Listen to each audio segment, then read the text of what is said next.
ये जो लाइंस है ना, इसका मीनिंग जो है लास्ट का, कुछ ना भी मिला तो क्या तजुर्बा तो नया होगा, ये बहुत बहुत इंपॉर्टेंट चीज है, बहुत ज्यादा इंपॉर्टेंट चीज है। बोलते हैं ना, कोई भी चीज कभी भी बर्बाद नहीं होती। जब हम बचपन में पढ़ाई करते हैं तो हम कुछ चीजों को देखते हैं, अरे ये क्या काम आएगा। जो किस्मत में लिखा होता है ना, वक्त से पहले और किस्मत से ज्यादा किसी को कुछ नहीं मिलता। तो दिमाग में ना सिर्फ एक चीज बना लीजिए कि मुझे अपने पेरेंट्स की हर वो इच्छा पूरी करनी है जो उन्होंने मेरी इच्छा पूरी करने के लिए मार दी।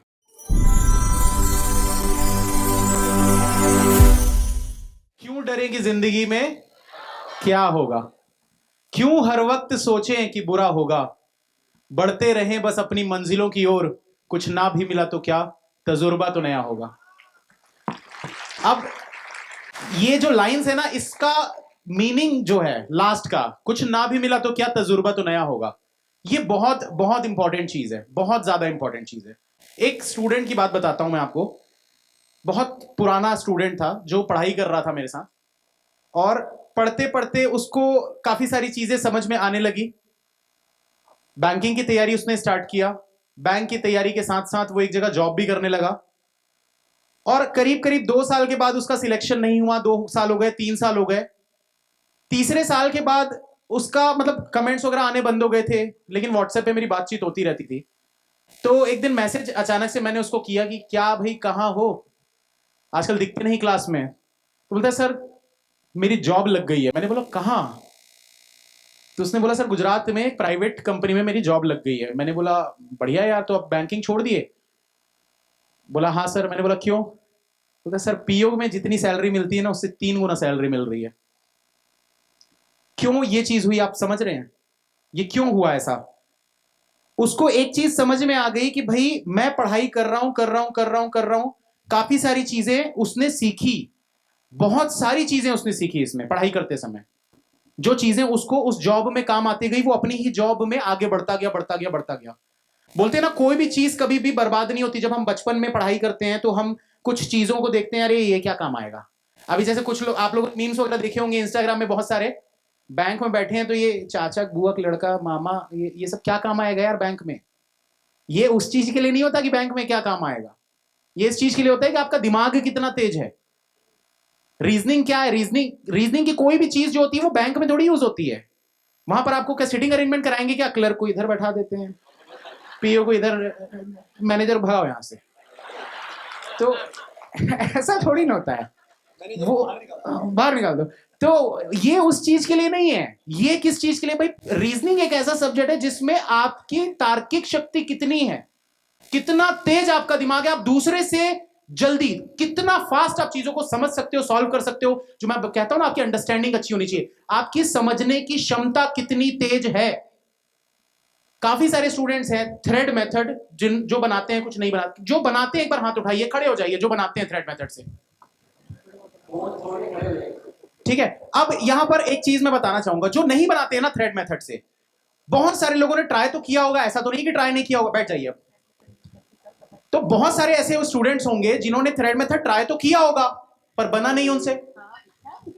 क्वेश्चन रॉन्ग हो जाते क्यों? आप सही तरीके से नहीं समझे। इसलिए पूरा अगर आप समझोगे, जैसे बहुत लोग बोलते हैं सर रेक्टेंगल वाला मेरे से नहीं बनता। रेक्टेंगल वाले में अगर एक साइड में 3 आ जाते हैं, एक साइड में 2 आ जाते हैं, कॉर्नर में 4 आ जाते हैं, तब मुझसे नहीं बनता। क्यों? क्योंकि अभी आपने उस पैटर्न को अच्छे से समझा नहीं है, अपने दिमाग में उतारा नहीं है। जिस दिन उसको समझ जाओगे, भाई मैं तो बनाता हूं ना हर क्लास में, क्योंकि मैंने ये ट्रिक बनाई है, मैंने उस पर पूरा रिसर्च किया, काम किया है। 3 से 4 महीने लगाकर मैंने इस चीज को कोविड के समय में स्टार्ट किया था, थ्रेड मेथड। और जो बनाते हैं, एक बार बताइए कि नॉर्मल वाले से जल्दी बनते हैं कि नहीं? मैं बीच में एक बार इंटरप्रेट करना, बीच में बोलना चाहूंगा कि सर का एक्सपीरियंस बहुत ज्यादा है, और सर ने जितने पजल बनाए हैं आपने उतने देखे भी नहीं होंगे। ठीक है, और अगर सर कोई चीज इतने कॉन्फिडेंस से बोल रहे हैं ना कि काम का है, तो आपको एक बार इंपॉर्टेंस देके कोशिश करके देखनी चाहिए। ठीक है, और जब आ जाएगा तो आपका ही फायदा है। दूसरी बात, जितने बड़े सर लोग उतनी बड़ी बातें करेंगे।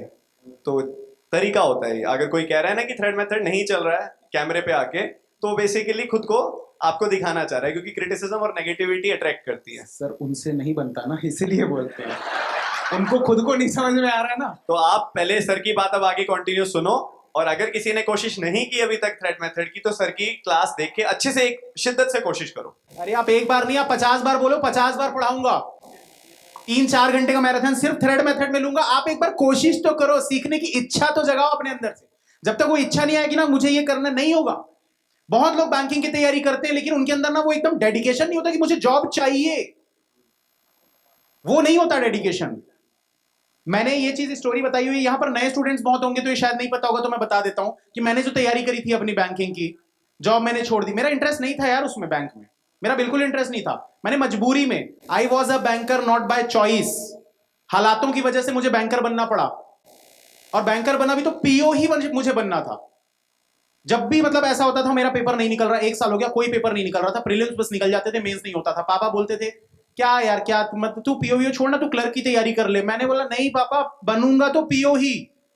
और ये बहुत अच्छी चीज हुई मेरे साथ, क्योंकि मैंने ठान लिया था भाई मुझे पीओ बनना है। तो मेरे क्लर्क के पेपर कभी निकले नहीं, निकले ही नहीं क्लर्क के पेपर। बोलते हैं ना, जो किस्मत में लिखा होता है ना, वक्त से पहले और किस्मत से ज्यादा किसी को कुछ नहीं मिलता। आज तक कभी किसी को नहीं मिला। वक्त से पहले, जब वक्त आएगा तब मिलेगा। आपकी किस्मत होगी उस चीज की, बिल्कुल मिलेगा। आपको मेहनत करनी पड़ेगी। अब बैठे बैठे हाँ मेरा वक्त आएगा, अपना टाइम आएगा, तो ऐसा नहीं करना। मेहनत करनी पड़ेगी आपको, डटकर एकदम।